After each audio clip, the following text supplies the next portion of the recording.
What I have set up here is the police siren effect for the sound effects part of the homework. This is what it sounds like.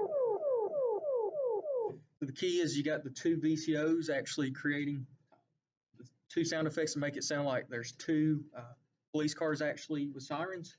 The modulation generator, the key is that it puts out a sawtooth waveform and that you have the sustain level turned all the way up so it will continue to play as long as you're holding the key.